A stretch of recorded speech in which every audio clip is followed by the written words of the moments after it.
Hello, listeners. Welcome to today's episode of Web Workshop. For today's topic, I'm going to dive into creating content. A lot of these ideas are really just paraphrased from Content Strategies by Christina Halverson and Melissa Rock. We'll discuss inspiration, illustration, and user generated content. So get a cup of coffee, make yourself comfortable, and let's get started.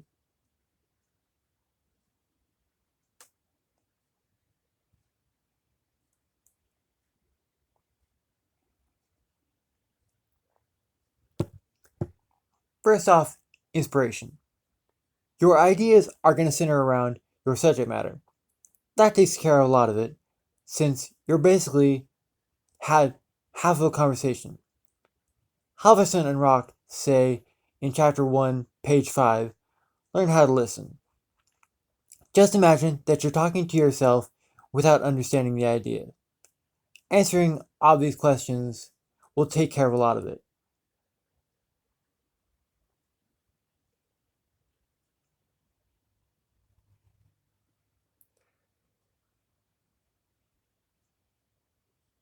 If you still need more, then go ahead and share details you wish you learned at the beginning. And if this doesn't work, try talking to prospective visitors. Surveying users is a great way to generate first-class content.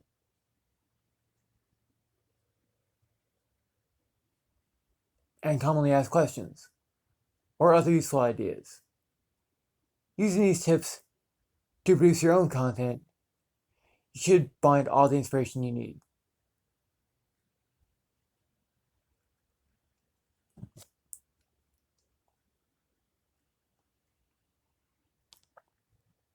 Now, let's talk about illustrations. Without telling anyone, I'd like you to think about what you're wearing today and why. I'm pretty sure you picked out that outfit because what you wear impacts how people think about you. And the same goes for illustrations. Even something as small as the font of your text can do that. On page 15 of chapter 2, Halverson and Rock explain that great content engages and informs people. But most people think of pictures when they hear illustrations. Just like any other content, you want to focus on what makes your site special. So if you can, find a photographer to take pictures of people using your products or services. If you can't, don't panic. Today, there's a huge library of stock images and photographers that you can use.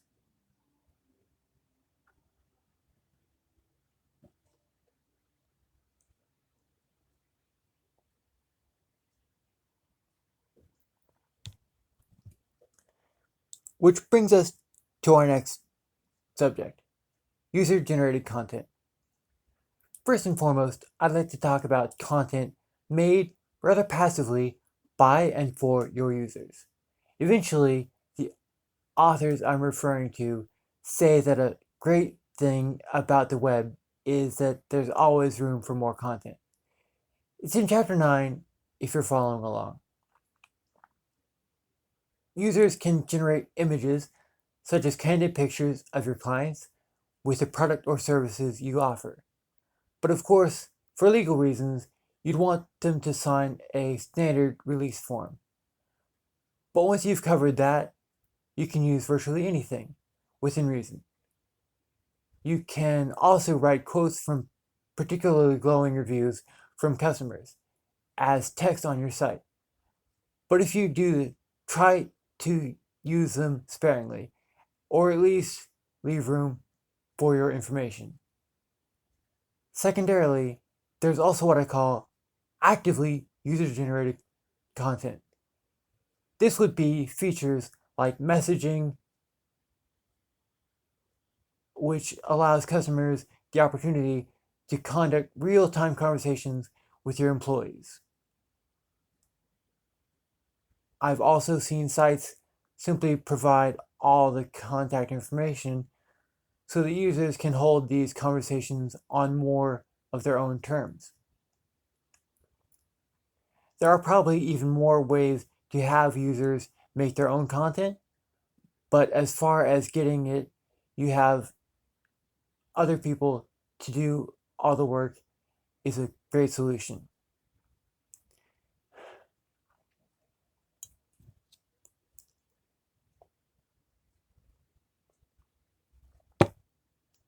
See, you could hire various people to work behind the scenes making your content for you. This is actually a fairly common solution. Halverson and Rock even talk a little about managing your workflow. However, it does require caution. Before anything else, be sure your site puts enough infrastructure to support salaries. Next, consider how much time you're willing to invest making sure their ideas line up with your vision. This brings me to my next point. It can be difficult in any situation to keep the voice and message of your site consistent over the time. Even if you're a solitary moderator, like some of the more successful web creators, say Zuckerberg, surrounded himself with helpful motives and slogans. When they hired people, they carefully vetted these new imaginations.